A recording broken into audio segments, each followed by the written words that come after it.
এই নাবিল গ্রুপের প্রধানকে আবার দেখা গেছে রাজশাহীতে একটি বিশেষ সংগঠনের মিটিংয়ে পত্রিকার ভাষা রাউন্ড করে দেখানো। তাহলে এই যে ধরেন ঋণ খেলাপি বলেন কিংবা হচ্ছে টাকার উৎসের বহিঃপ্রকাশ না দিয়ে এই যে বিশেষ বিশেষ রাজনৈতিক সংগঠনে আশ্রয় লাভ, মানে সাথে সাথে এরা তো স্বৈরাচারের দোসরি, তো দোসররাই যে আশ্রয় লাভ করছে, এই বিষয়গুলোও কিন্তু আমাদের ঘেন্নার ভিতরে নিয়ে আসতে হবে। তারপরে এখানে নোবেল বিজয়ী ইউনুস ডক্টরেট এবং অর্থনীতির ছাত্র, উনি অর্থনীতিবিদ, যেহেতু উনি গ্রামীণ ইউনিভার্সিটি তৈরি করে গেছেন, উনি ম্যান পাওয়ার নিয়ে গেছেন এবং ওনার যে ট্যাক্স ছিল সেটা উনি মামলা প্রত্যাহার করে ওটা শোধ করে নিলেন। তো ওনার ট্যাক্সটা উনি জমা দিয়ে গেলেন না। তাহলে অর্থনীতির কোন ভাষায় আছে যে আমি যদি ট্যাক্সের হই, ট্যাক্স খেলাপি হয়ে থাকি, তো ট্যাক্স না দিয়ে হচ্ছে আমি মাফ করে নিব। এবং বাংলাদেশের নগদ বিকাশের মতো অর্থনৈতিক লেনদেন প্রতিষ্ঠানও নিজে কিন্তু অনুমোদন নিজেরটা নিজে নিয়ে গেছে। অতএব ডক্টর ইউনূসের জন্য অপেক্ষা দেশবাসী করতে করেনি।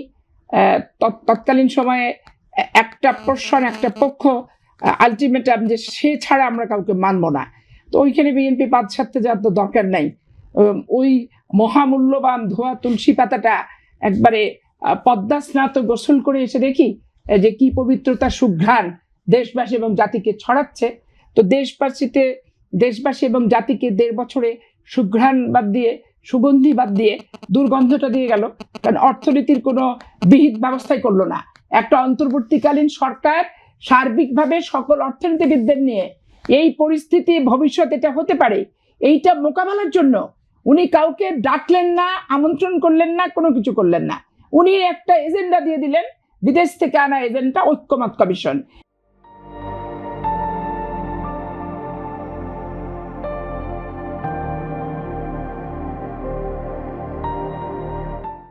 এতেও সেরাটন সোনারগাঁয়ের খাবারের বিল লক্ষ লক্ষ টাকা উঠে গেল কোটি কোটি টাকা দিয়ে। লাভটা কি হলো?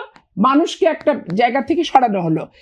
এখন ধরেন এই যে উনি বললেন যে বিএনপি কেন সাধারণ মানুষকে করছেন না, ওয়ারেসুল করিম সাহেব বিষয়টা জানাচ্ছে না। দেশের মানুষ সবাই জানে এটা, আমি জানাতে গেলে মানুষ আতঙ্ক বিরাজ করবে।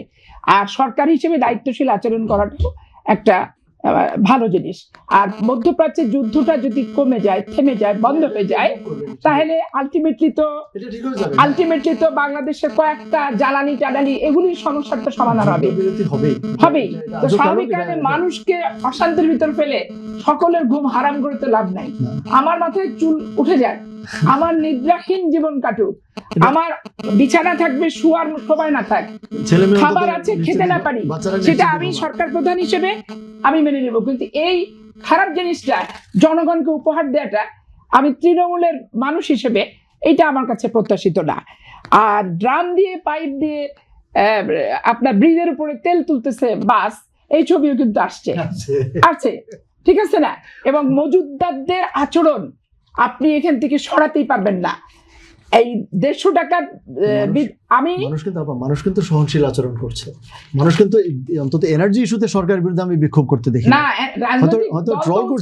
রাজনৈতিক দল তো উচকাচ্ছে, তেল নাই কেন জবাব দিতে হবে। তারপরে পার্লামেন্টে যে আমি বাসে করে আসলাম, গাড়ি নিয়ে আসতে পারলাম না, ফেলে রেখে আসলাম, মনে হচ্ছে যে এমপি হলেই বাসে আর চড়া যাবে না, হাঁটা যাবে না, আপনার সিএনজিতে ওঠা যাবে না, আপনার পাঠায় উঠতে হবে না।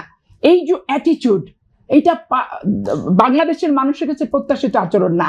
আমি যখন আপনার সমালোচনা করব, বিরোধী দলের এমপিরা তো সিএনজিতে চলে সংসদে যাচ্ছে, আমরা ওই কথাটাই তো বললাম যে তেলের কারণে যেতে পারেনি বলে যে আস্ফালন এবং যে হতাশাটা ব্যক্ত করলো যে তেলের সমস্যা নাই বলছেন, আমি নিজেই তো এইভাবে করে বাসে করে আসলাম।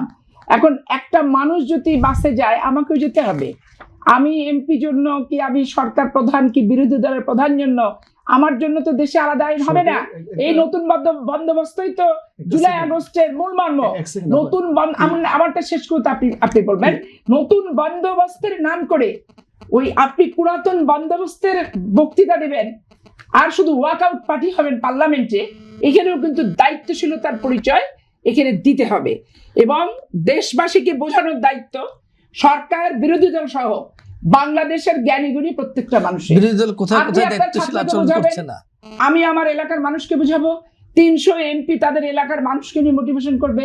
ওই মোটরসাইকেল আলাদা ডাকবো, ডেকে বলবো ভেবে তেল নিস না, দুদিন পায়ে হাঁট, গ্রামে তো সমস্যা নাই, রিক্সায় হাঁট, কিন্তু তেলটা নিস না, কারেন্ট চলে গেলে তো ফ্রিজের সব জিনিস নষ্ট হবে, এই ডিপ টিউবওয়েল চলবে না, আপনার পাম্পের কাজ সমস্যা হবে। তো এই জিনিসগুলো আমাদের বুঝাতে হবে, বুঝানোর দায়িত্ব শুধু সরকারের না, এটা বাংলাদেশের বিবেকবান যে কোনো মানুষেরই নৈতিক দায়িত্ব বলে আমি এটা মনে করি, একক কোনো দায়িত্ব না। এখন এই অর্থনীতির পরিস্থিতি আপনার স্বাভাবিক করার ক্ষেত্রে আগে যুদ্ধ বন্ধ হতে হবে, কিন্তু বাংলাদেশের যে ঋণের বোঝা, আর যে ঋণ ছাড়া আমি চলতে পারছি না, এইটা তো বিনিয়োগ ছাড়া এটার কোনো সমাধানের পথ কিন্তু নাই। এখন বিনিয়োগকারীদেরকে আকৃষ্ট করার আবার এই সময়টা সঠিক সময় না, কারণ যুদ্ধ বিধ্বস্ত অর্থনীতি সারা পৃথিবীতেই, ডলারের দাম ঊর্ধ্বমুখী এবং মানুষের জীবনযাত্রা থেকে শুরু করে সবকিছু স্থবির, বেকারত্ব ব্যাপক হারে বৃদ্ধি পাবে। এই যে জিয়া সার কারখানা থেকে শুরু করে আমার বাসার জেনারেটরও যদি না চলে, অন্ধকারে থাকতে হয়, তা আলটিমেটলি মোবাইল টোবাইল সবকিছু ডিসকানেক্ট সবার, তাহলে আপনি কিভাবে বিনিয়োগের বিষয়টা এখন আশা করাই যাবে না। অতএব বিনিয়োগ আশা করতে হবে, প্রস্তুতি নিয়ে রাখতে হবে, কথাবার্তা বলতে হবে, তবে এই যুদ্ধটা সমাপ্ত হওয়ার পরে এটা কার্যকর ভূমিকা, এক সেকেন্ড যাতে আমাকে বসে থাকতে না হয়, পূর্ব প্রস্তুতি নিয়ে রাখতে হবে। যুদ্ধ শেষ, দেন আমি বিনিয়োগকারীর দিকে হাত দিলাম, কোথায় কিভাবে যাব, কাকে ধরবো, কিভাবে নিব, এগুলো চক আউট বাংলাদেশের আপনাদের মতো অর্থনীতিবিদ আমার একটা পরামর্শ, সবারই এখন এটা সরকার নিয়ে যদি প্রস্তুতি নেওয়া দরকার।